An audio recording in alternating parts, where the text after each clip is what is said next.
So I'm Phyllis. I'm going to be the facilitator today, and I will start by reading our slogan. Eracism is the slogan of the group Erace, which was formed in New Orleans in the summer of 1993. We seek ways through person-to-person communication to show that we are committed to treating all human beings with love, respect, empathy, compassion, and humility. Join us. Erace is an organization that does not espouse any political party, and we have no religious affiliation. We believe in acceptance of all people, and no personal attacks of any kind will be tolerated.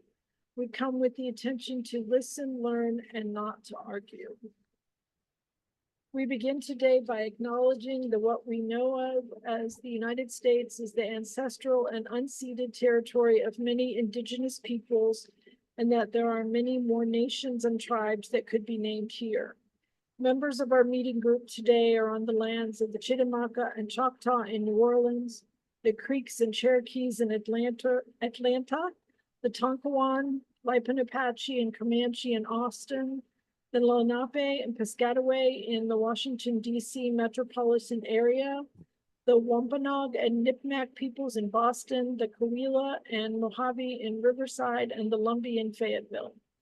We thank their ancestors for being stewards of these lands through the generations and through today. We need to protect and honor the history and people of these places. Despite centuries of colonial theft and violence, we should always remember that we are all still on indigenous land, and it will always be indigenous land.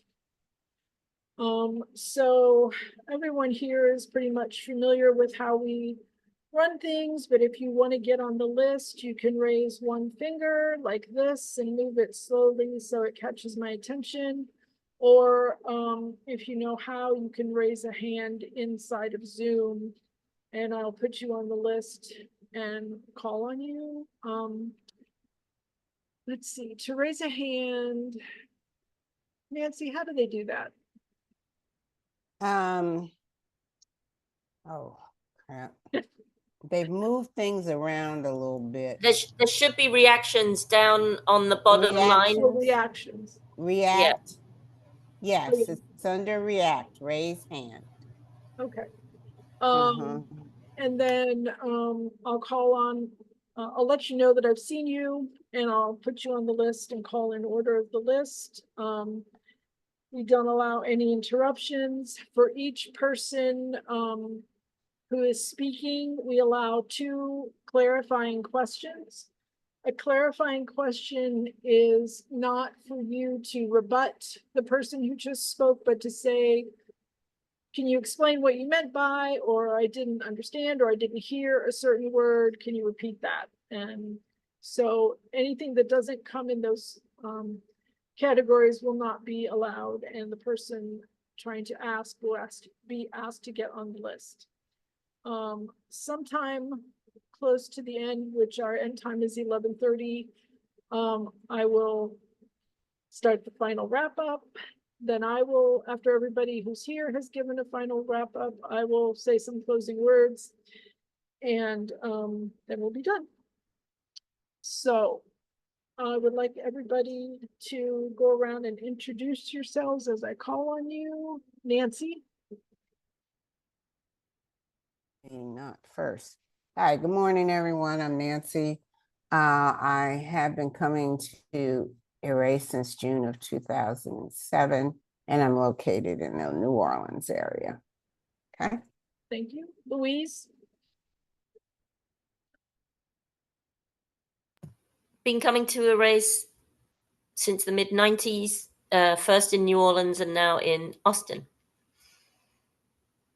Thanks. Beatrice. Hi, good morning. I've been coming to Erace since 93, 94 in New Orleans, and co-founder with my late husband of the Atlanta chapter, and glad to be with you. I'm here in East Point, right outside of Atlanta, Georgia. Glad you're here. Teresa.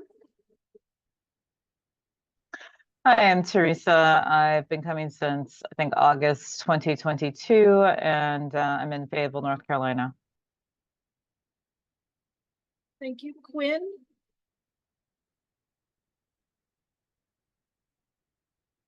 Can you unmute and introduce yourself, Quinn?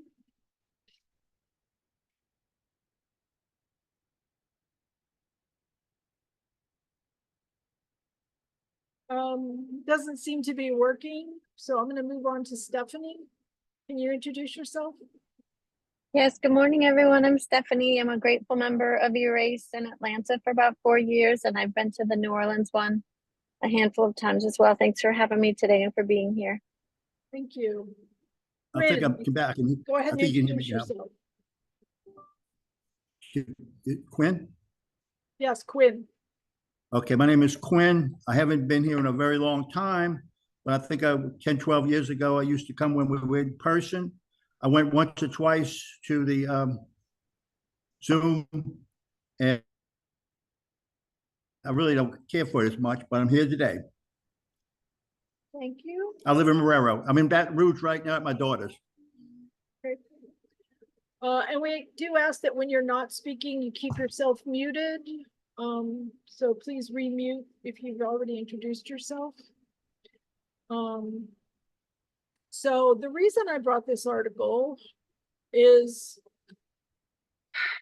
because we've had a lot of discussions around the police forces and what they do and what they do badly and they need to get fixed.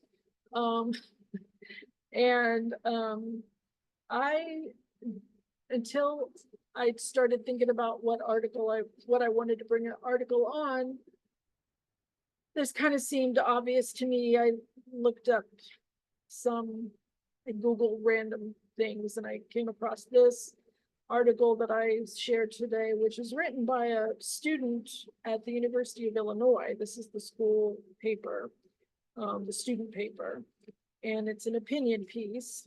And the question is, do we want to continue to try to reform the police departments, or do we need something more than reform? Do we need other options? When I decided on this video, I did go and watch several different versions of the Sonia, not versions, but from different places of the Sonia Massey shooting, which is, I had read the descriptions of it, but then I watched it and it's just uncalled for. So to put it mildly, it was uncalled for. So I will now open the list. So raise a finger or a hand if you want to get on the list. Or cover your camera. Were you trying to get on the list? And you're muted, Nancy. I can't hear you. What is happening? I was trying to clean the camera. That's it looks blurry. Yeah, it looks better now. Something must have been over it. Something was blurring it. Do you want to Still get looking on the kind of. list? I can get on the list. Yeah. I Okay, can go get ahead. on that. You first. Anybody else? Okay. And start the timer, please, Louise. All right. Sorry, unmute Louise. You have to unmute Louise so that we can hear your. Well, I was bell going to when it unmute it as when it got closer to the time. Okay. Okay. Cool. All right. That, as you said, was uncalled for, and in reading, in reading the article,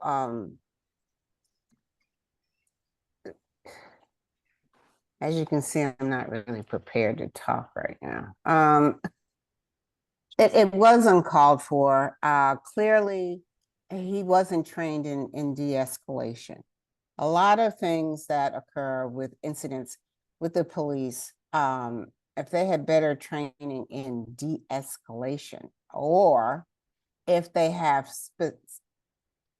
officers that are specifically trained to either handle mental health issues, all right, to recognize the signs, and how to de-escalate.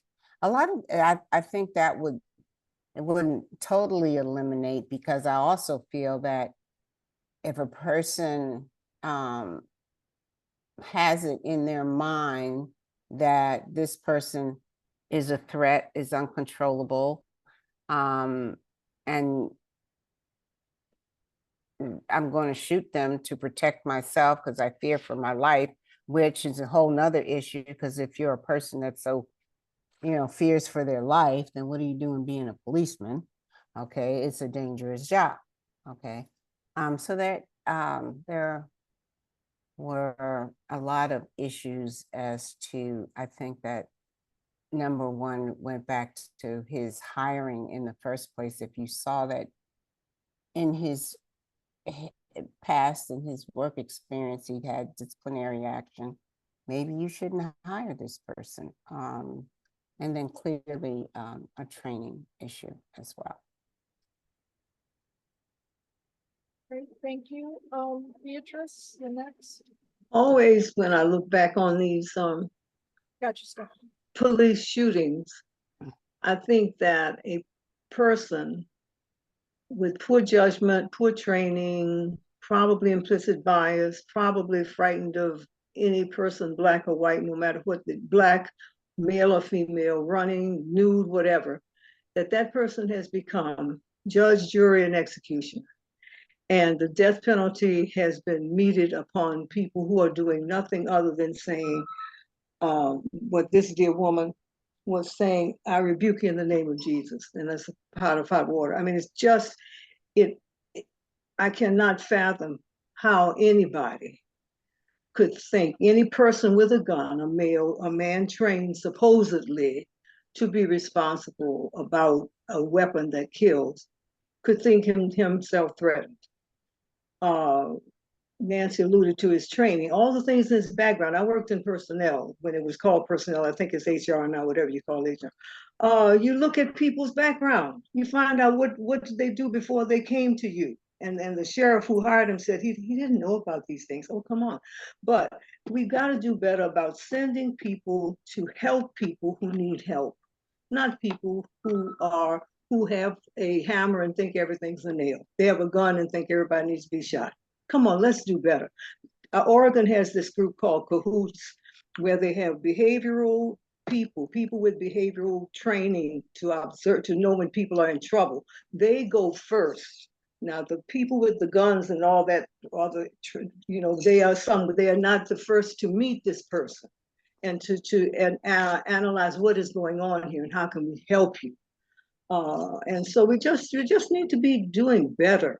You just have to shake your head. And this poor child, Malachi, her son, I mean, it's just heartbreaking that this woman is dead now, because you have someone that doesn't have sense enough to de-escalate, to recognize that what you have is something that can take somebody's life.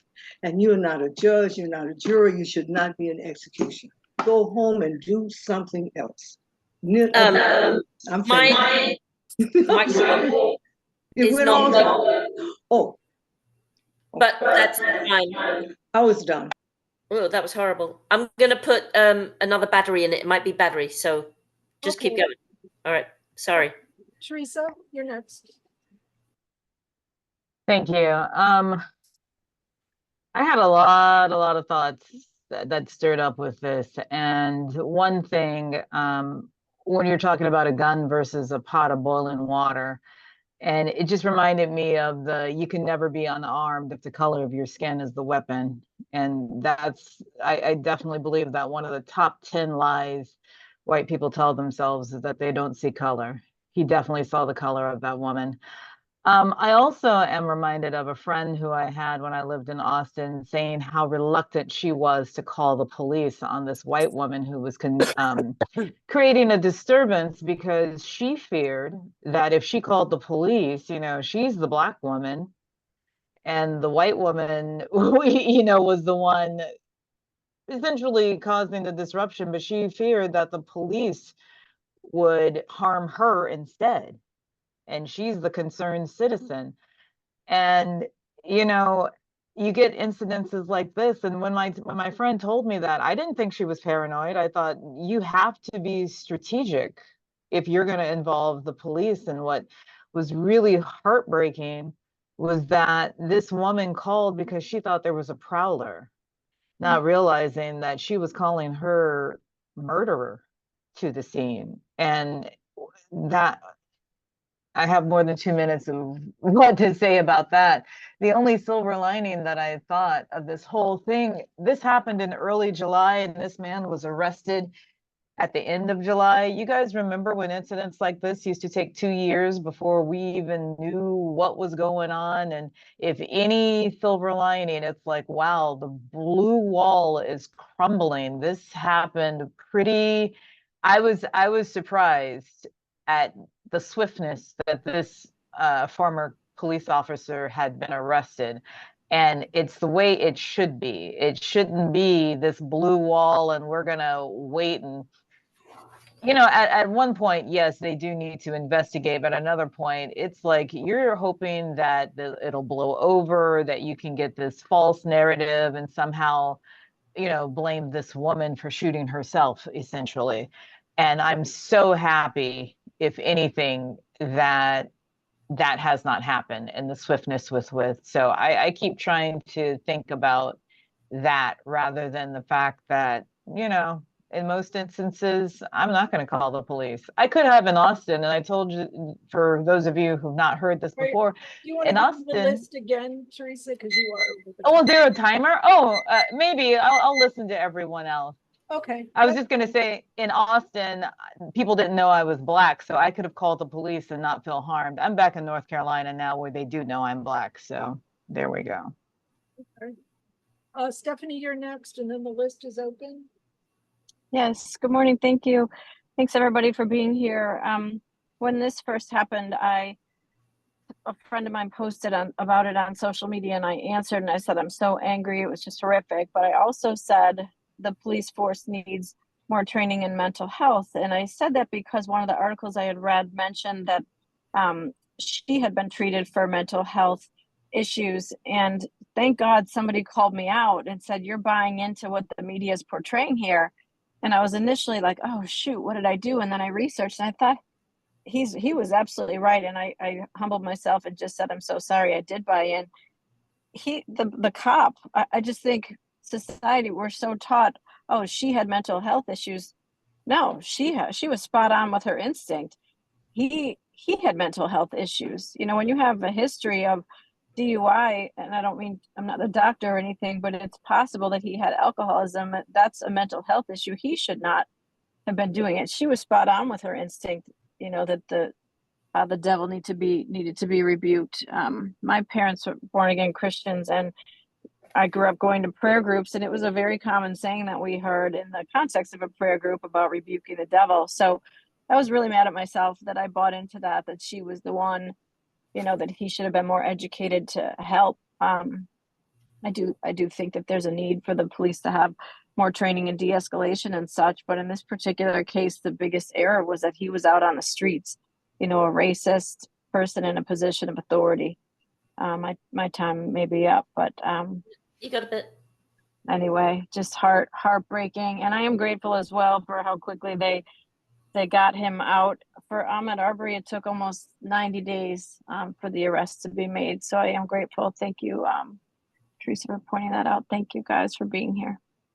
Thanks, Stephanie. The list is open. Anybody want to get about Quinn, Quinn? Quinn, go ahead. Okay, I agree with everybody when they say it's a mental health issue. It's really not a racial issue, it's a mental health issue.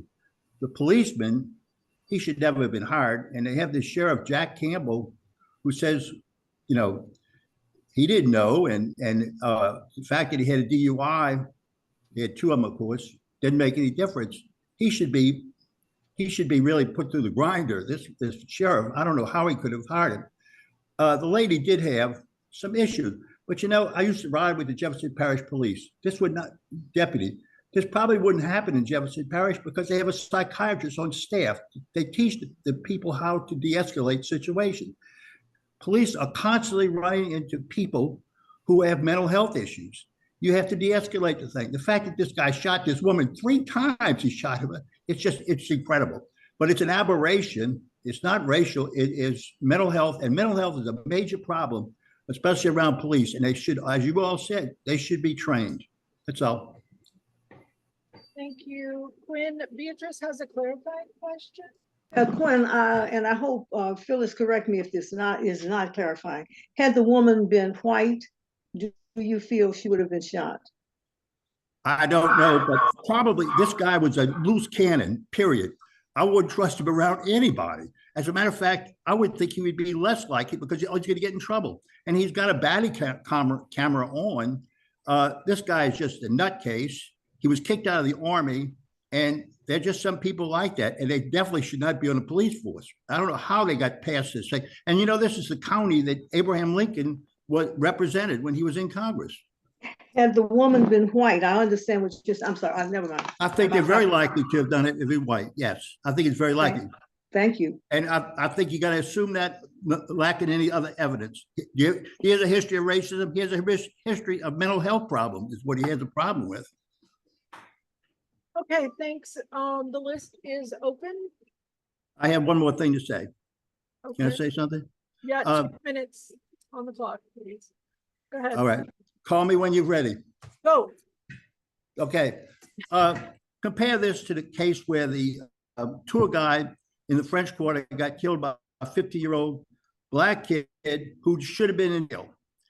It would happen to be a black, white, but it wasn't racist. It was a criminal and just bad circumstances, bad coincidence and so forth, but it wasn't racial at all. But it was a terrible experience. It should never have happened. It should just happen. That's all. Anybody want to get on the list or can I say something? Okay, Beatrice, go. I think about revolution or reform, abolishment. I'm just wondering, I am in a quandary about how we can better protect and serve. I think we have to do all of it, and I know that's not a solution. I don't see how we can abolish, or revolution is hard, but it may be what's necessary. But reforms are certainly necessary. And somebody needs to start looking at social determinants of crime and dealing with those. Somebody needs to look at who we send to help people who are in trouble. And once we start saying mental health, that just, up in this state, every time someone tries to do something about guns, people start talking about mental health. Please, let's do better. Don't cover everything up with well, everybody, we got mental health. Yes, the mental health is that we are so tied to weapons and violence and seeing color, Black people as a threat no matter what they do. We had a veteran that was killed here who was nude. This man was having issues. He was clearly having issues, and the police shot him. He was nude. He was not a threat to anybody. Reform, changing policies, who responds when people are upset emotionally? Who helps people? How do you protect and serve people and not kill them? And who's going to ask and answer those questions? I am heartbroken about this girl, about this woman. I mean, you cannot get away from the fact that this is a mother, a woman who was having difficulty in her kitchen, and she rebukes the devil, and this food kills her. You can't, that's the facts of it. And it just hurts. And we're going to keep being hurt until we have a different way of protecting and serving people. If that means revolution, then let's revolt. If it means reform, let's reform. Thank you. We could hear it, but I think you muted it too quickly to give people a chance to respond to it, Louise. Okay, so Teresa, you're next. Okay, thank you so much. I would just like to say that people can be racist and crazy. I know that's not the PC way to say it, but yes, you can have a mental health crisis and that doesn't take away your racism. And I'd like to point out the example of a recent VP pick who's married to a woman of color, and he said, you know, even though she's not white, I love her. And it's just like, you've known this woman for decades at this point. And you still, I believe he does love her. I'm not going to question that, but he still had that racist thing. That's just like, you know, Clarence Thomas's, not my favorite Black person, but still another example of his in-law said, oh, he's so intelligent, or some compliment that said, you forget that he is Black. So you can be racist and still admire people of another. You still have that hierarchical of, oh, they're so nice. You forget that they're blah, blah, blah. So I can believe that this police officer can have mental health issues and still think that this Black woman has some superpowers that she can command the motion of hot water going toward his body and causing harm. You know, I don't think she's a Marvel character, whatever it is, Storm from the X-Men, you know, she's the weather witch and she can make water move and harm people like that. And so yeah, I don't believe that just because there's more than one thing going on that you don't get pure unadulterated, excuse me, racism, that it can't be. And I used to work with a teacher. He really gave me an insight. I wanted to slap him when he said this, but he basically gave me an insight on how other people think, which was, he told me if he could find any other thing to explain what a situation was, then he said that it wasn't involving racism. And I just looked at him, and we're at work. I don't want to lose my job and, you know, cuss him out. And like I say, slap him. It's like, I couldn't even believe, because up until that point, I thought he was a really intelligent person. But to not believe that you can have more than one thing going on, that's why a situation is nuanced and complicated. It's not just, oh, I can just solve this one situation and then that will clear the whole thing up. Because clearly there are multiple things that are going on in this situation and not just one thing. And I did hear the alarm. So thank you. Thank you, Teresa. The list is open. Anybody want to jump on and say anything? Well, I want to direct people Can I say to- something? Yes, go ahead, Quinn. Oh, my experiences with the Jefferson Parish Police, before they had staff psychiatrists, I can remember problems with a lady got beaten up by a boyfriend. She was white. The policeman that came out was white. I called them, and he could have been much easier with her than he was. He thought, well, he was asking if she was on drugs and stuff like that. He could have been better. I think he would have been better today. Another time, a white policeman came out for a lady was trying to get her son to West Jefferson Hospital for a mental health problem. And he wasn't friendly with the kid, but he was a white policeman and she was white. And I helped I got outside in my house and de-escalated the situation myself with policemen. It was just a simple deal, but he was very defensive. But since they got the psychiatrist and they train the people there, I've seen many, many instances. Police constantly run into people with mental health problems.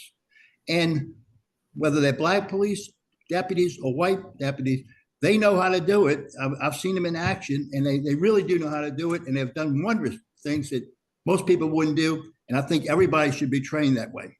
Also, I just want to say that I really didn't think the article by the student was the best. It was more drama and so forth, but the situation is a really good thing to discuss. I don't think it's racial. I think it's mental health, but it's very good. Thank you.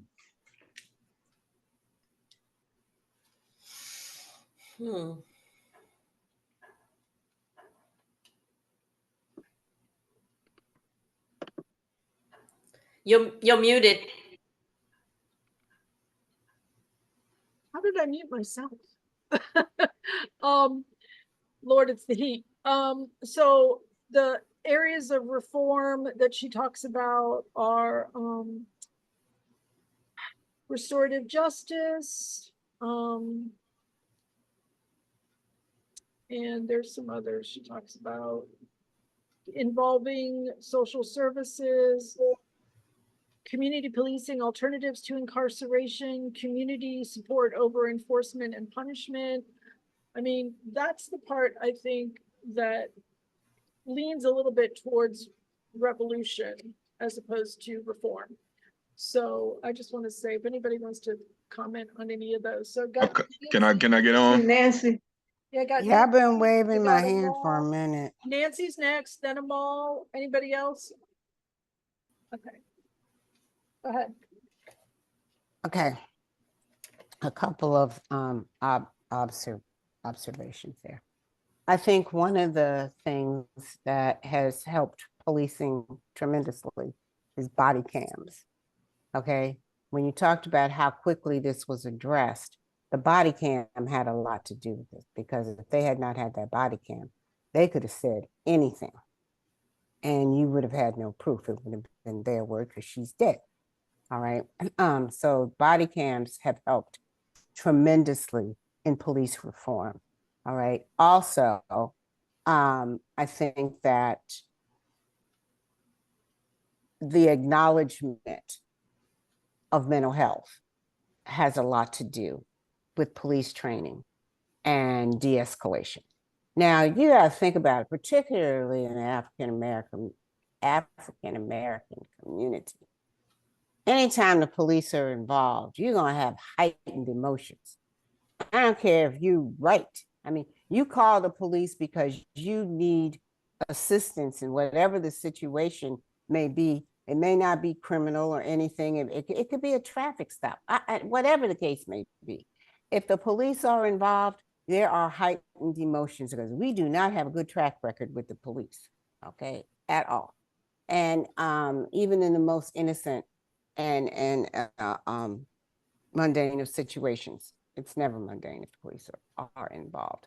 However, when you see these instances of police violence or police brutality, or it does usually, I mean, involves, you know, African Americans, there is implicit bias because, as the article points out, the police were born out of slave patrols. So there's bias, I mean, right there.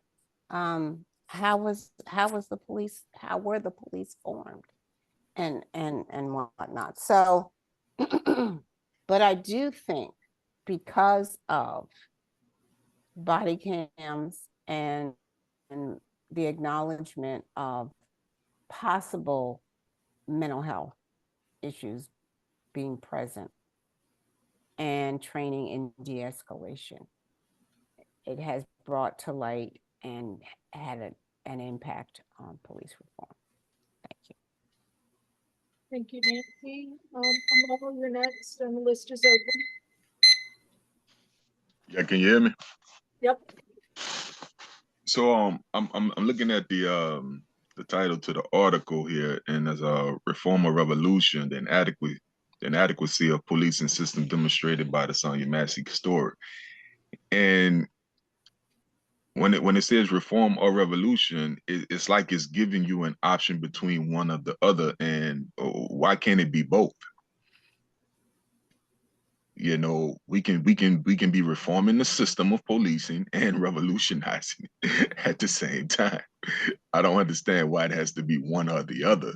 Both of those things can take place at the same time, and at the same time, and with the hope that some change can be made, some serious change, because these things, if these things continue, you know, you're gonna meet a family that's not gonna have it. They're gonna go looking for this guy.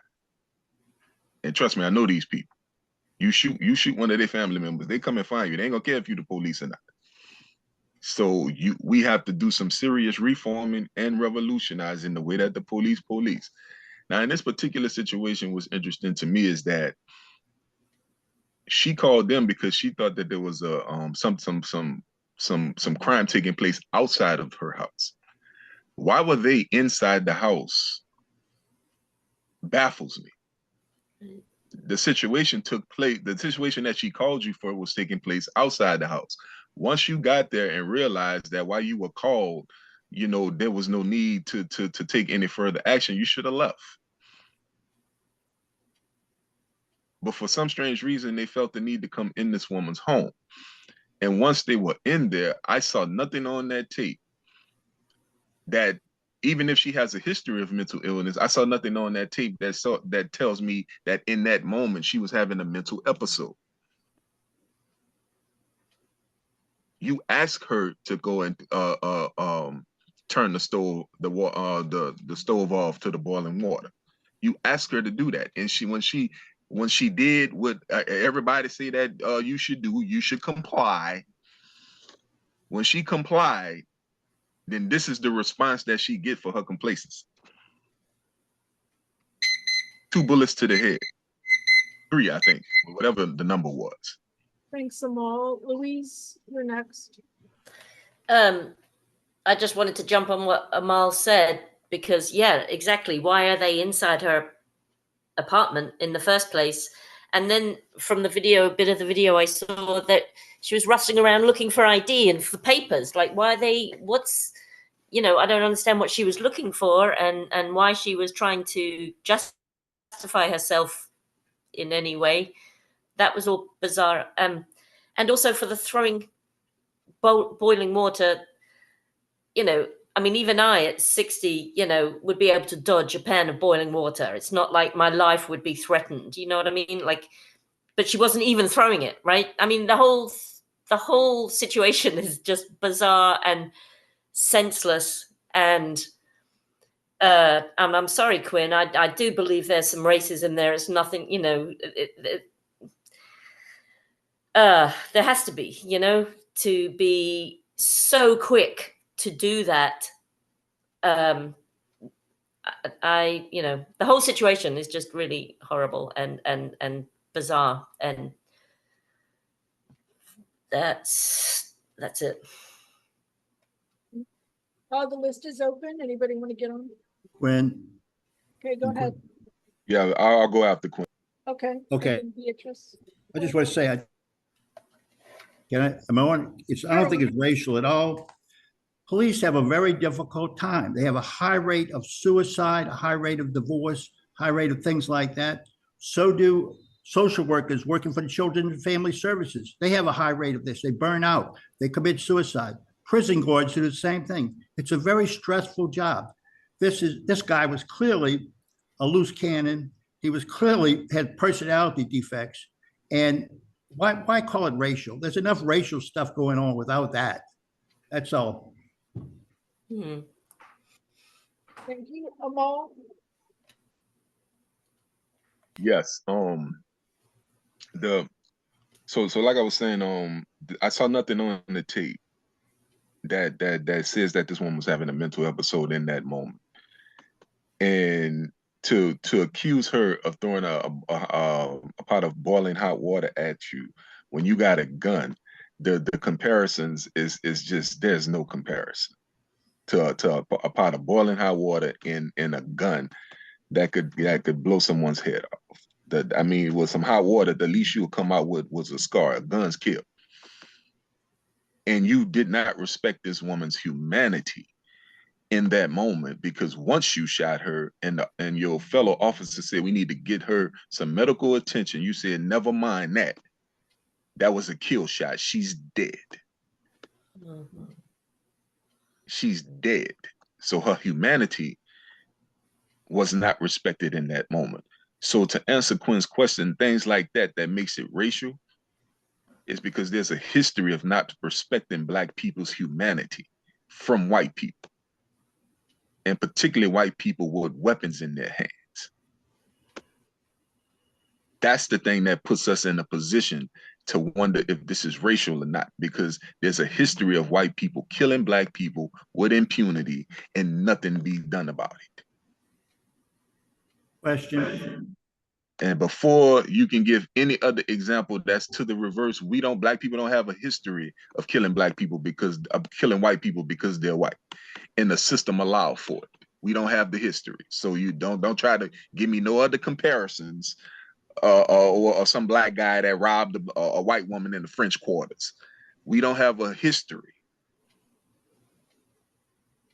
that is systematic, where the system allows for us to kill white people with impunity. There's no history there. So we don't give me none of the comparisons. But I'll entertain the question. What is it? I don't think there's a clarifying question. I have a question. You have a clarifying question? Yes, ma'am. Okay, Is let's hear Amal it. saying that it Amal. was racial? He wonders if it's racial. He said both. You asking me, Is do I it- think that the situation was racial? Racial, or do you said one time it was definitely racial, another time you said you wonder if it's racial. Which is it? No. I didn't say nothing Clarify. about, I didn't say nothing about wondering if it was racial. I say we're put in a historical Actually, position. you did, but that's okay. Sorry, no back and forth. You did say that, but that's all right. No, I didn't say that. I think maybe you misheard Quinn or Yes, you misunderstood. did. Okay, so next on Well, to be specific, it is racial, yes. next on the list is Beatrice, then Louise, then Teresa. Now, And I was listening to Amal saying that it's not an either or, and I think he's right that we have to do all of it, reform, revolutionize. I'm looking at these two paragraphs. Previous attempts at reform have failed to produce significant change. Well, I'm not sure, and she gives examples like body cameras, community policing, implicit bias training have clearly not prevented incidents of excessive force. As long as we operate under these same structures, there will always be loopholes that allow misconduct and abuse to persist. My point with that reading that is just that I'm not sure that we across the board have ever tried attempts at reform everywhere and tried all of this. And I think we have to do that.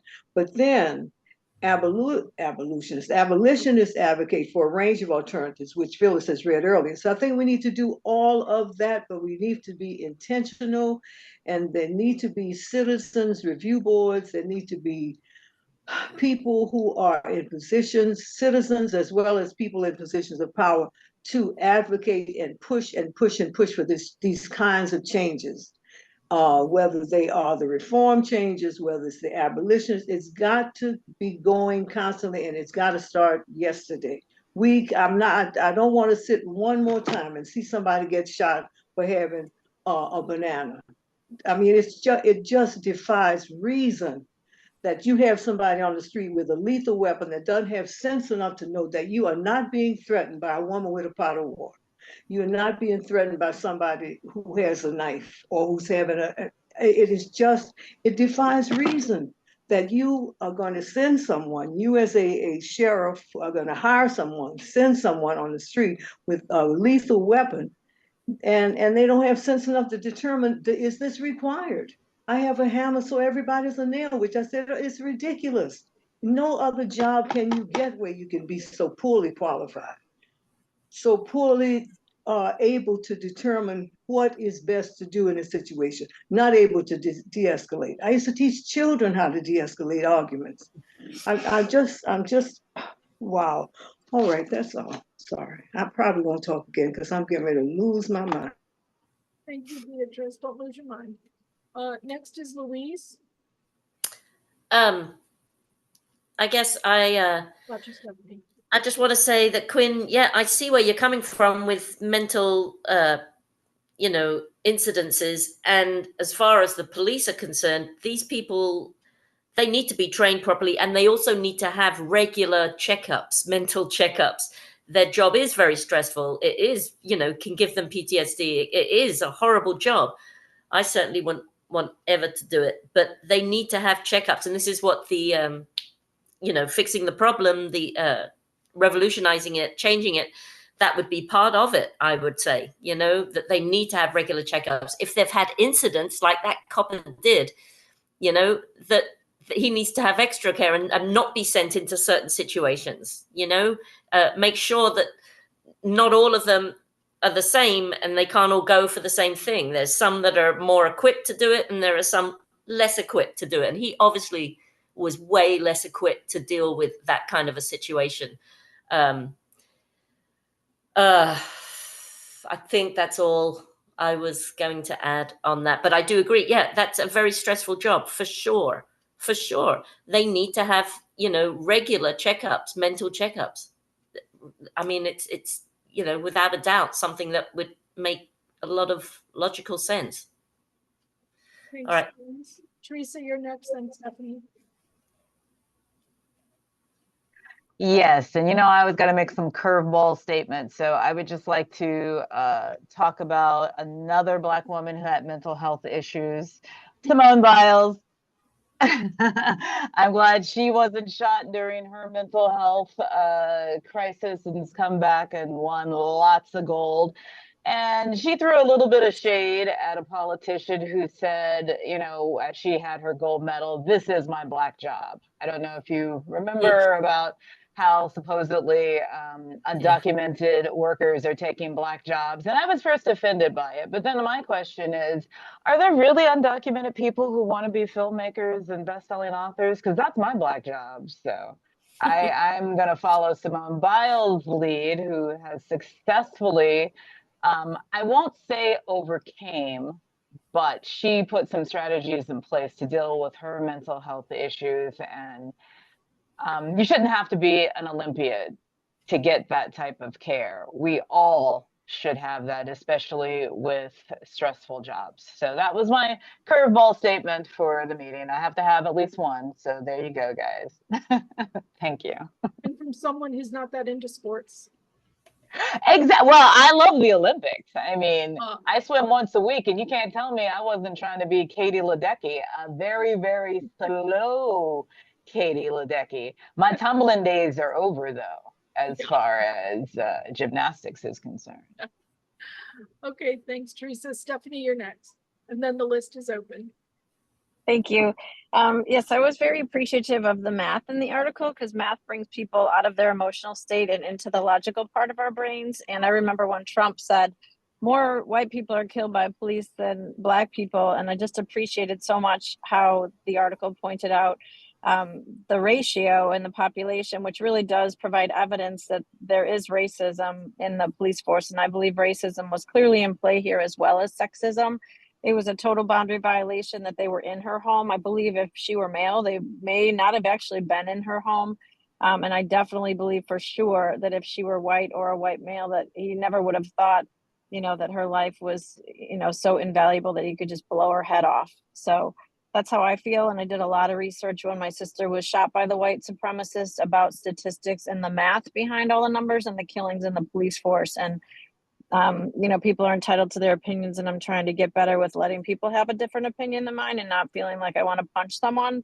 So I'm working on that and doing pretty well with it, detaching. But my personal opinion, based on the math that I've seen, which I appreciate in this article, is that sexism and racism were heavily in play here with Sonia Massey's life. So just going to say her name, Sonia Massey, and her, her family members, her father, her kids who are speaking out. It's just heartbreaking and infuriating. Thanks for letting me share.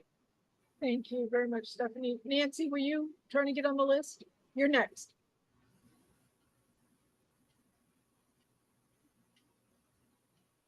Clicking on the wrong thing. Okay, there we go. Interesting that, you brought sexism into this, because I didn't even think about that issue, but you're absolutely right about the sexism part, sexism and the police. Okay, I used to work with the Metropolitan Battered Women Shelter and whatnot, and they do classes on training for hotline workers dealing the hotline for battered women and whatnot. And then they talked about they opened up their training with why do men abuse? Because they can. It's that simple. They can do it. They're stronger. They can get away with it, and they do it. But I wanted to bring out an incident with the police that I was personally involved in and witnessed. It was a family physical altercation between a sister and a brother. All right. And the police had to be called. All right. The brother assaulted the sister. She had clearly had marks on her, and whatnot. But anyway, the police get there and they come in and they find out, oh, in this little town that I grew up in, it's like 2 steps and you're related to somebody. Okay. So they find out, number one, that, oh, they went to high school, like one might have been a freshman, the other one might have been a senior. And also they got some distant cousins and whatnot. And, and they're up there laughing and, joking and carrying on. And by the end of this, visit, we're not pressing any charges. I'm like, hey, I was a witness. I can tell you he assaulted her. But we're not pressing any charges. We're not doing it. And if you're not happy with our decision, you can go down to the police station and file a complaint. Well, she did. And they still didn't do anything about it. So, you know, it isn't just about race. I mean, I'm glad that you brought up because that it reminded me of that incident. But yes, sexism had a lot to do with it. You're absolutely right. If it had a male, they would have never made it in the house. They would have been deferential, and this would have never taken place. So she had two things going against her. One, she was a female, and the other, she was black. Thank you. Thank you, Nate. See, the list is open if anybody wants to get on the list. Hope everybody's said their- Okay, I get on the list. Okay, go ahead. Go on. Oh my God. 2 minutes. Go on. Well, one thing that I liked about the incident, they didn't wait to research and find out, ask the public to wait to see what really happened. Take about 3 months to review the case. They acted instantly and arrested the policeman. I really thought that was great. And and when we are discussing things like this, we have to be emotionally mature. You cannot be emotionally immature, to be on this. Also, I would say that that hmm. See, if you Phyllis started laughing, that took my mind off what I wanted to say. I started laughing because Beatrice started laughing. Now she's laughing. So. All right, I'll get off and I'm gonna think about what I wanted to say. Okay. Anybody else want to get on the list? Anybody want to defend their emotional maturity? Yeah, I will. Okay, go ahead.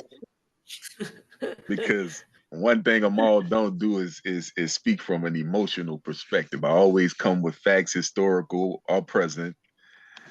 But as it relates to more police officers killing more white people than black people, I think the discrepancy in that is that, are they killing them because they're white?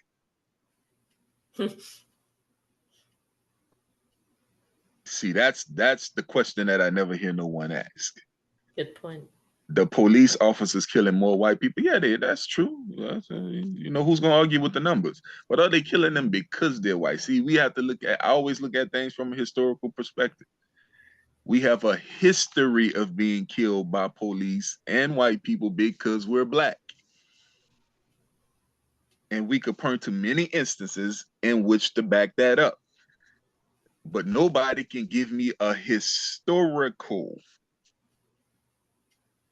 narrative where black people have systematically killed white people because they're white.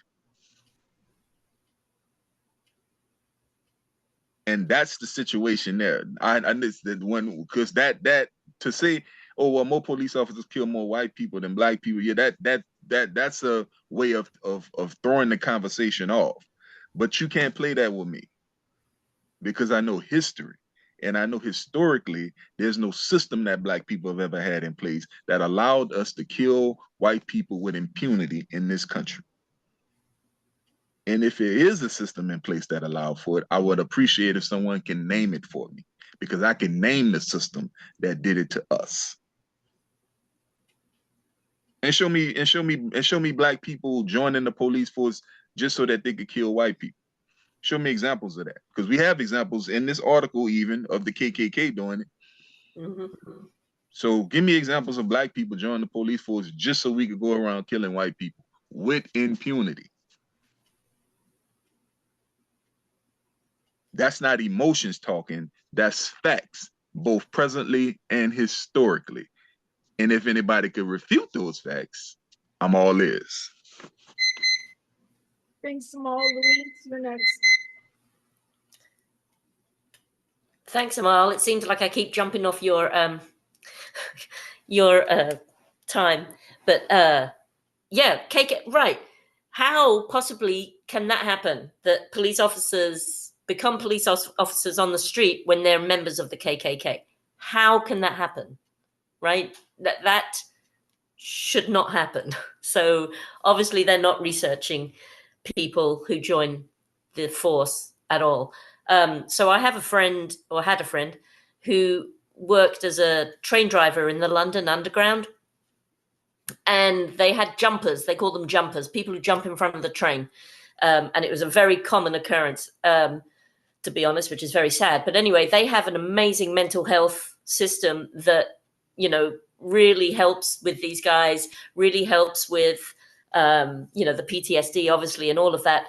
They should, and again, I'm just reiterating what I said before, there should be some kind of mental health system, a really good one in place for officers that go through the horrible things that they do go through. And if they don't pass that test of mental health, then they should not be allowed on the streets.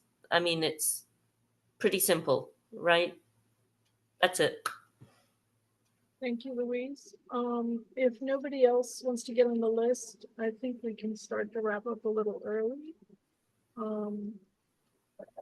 So everybody has spoken, so everybody gets 1 minute, Louise.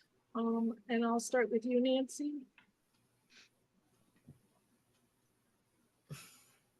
Okay, I'll just say, interesting article. I don't really know as far as wrap up what to say as far going forward, what should happen.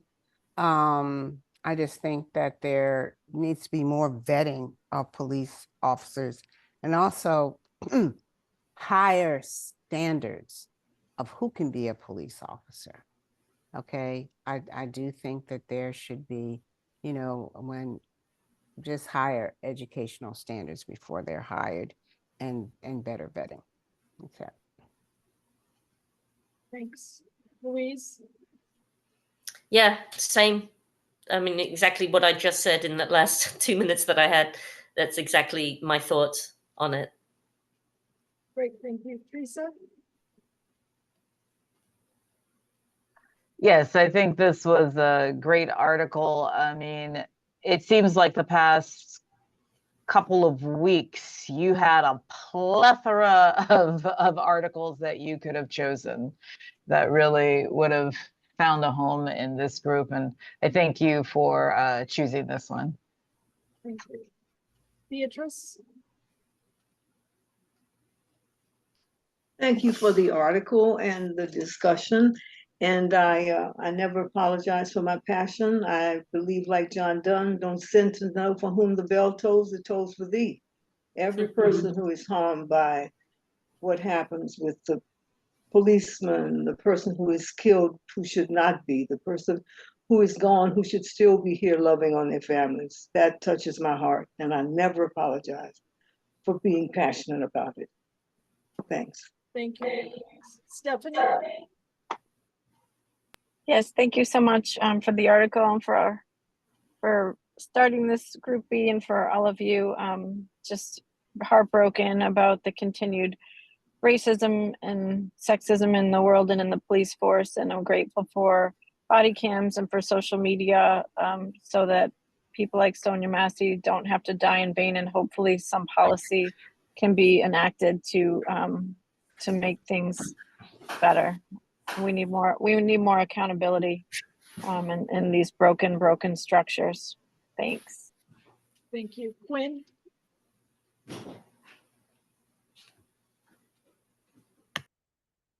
Agree with that totally, but it's difficult to hire people. New Orleans is having a hard time hiring people to be the policemen. We got way off the subject. This is not about racism. It's certainly not about sexism. It's about this individual case, period. And what happened in history is one thing, but what happened in this case is quite different. And I think it's unfortunate. I've seen people wanting to become victims. They constantly want to become victims. I think that's unbecoming. It's unnecessary, and it's just say it. That's it. Thanks, Quinn. Amal? No. Yes. Revolution or reform, like I said, it doesn't have to be one or the other. It can be both. There's no reason why we can't reform and revolutionize the system at the same time. So I don't see it as an either or. It has to be both. And if we're not going to do both, then one might not work because we've tried one and not tried the other. It's time to do both. So that's my 2 cents. Thank you, Amal. Glenn?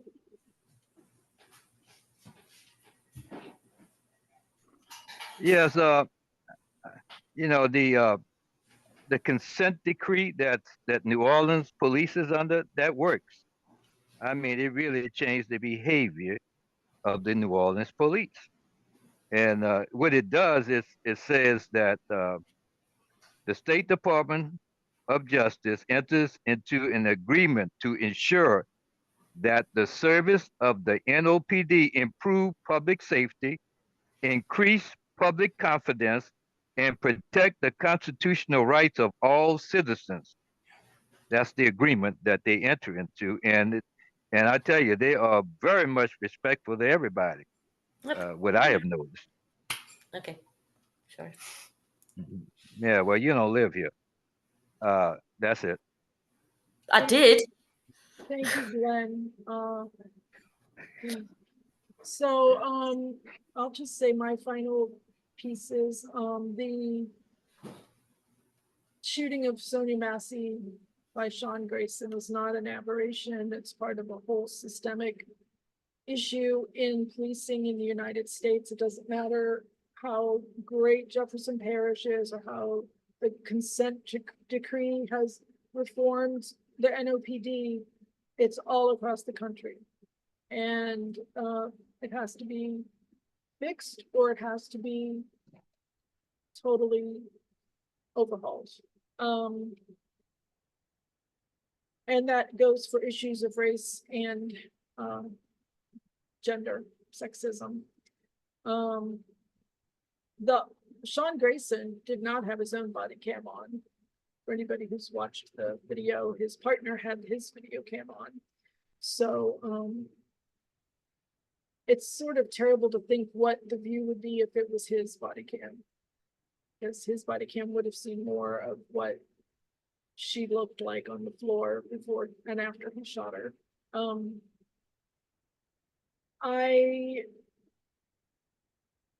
just really think we have to stop being so comfortable with systems that we've come up with and how they've been and what we're used to, and be willing to challenge everything.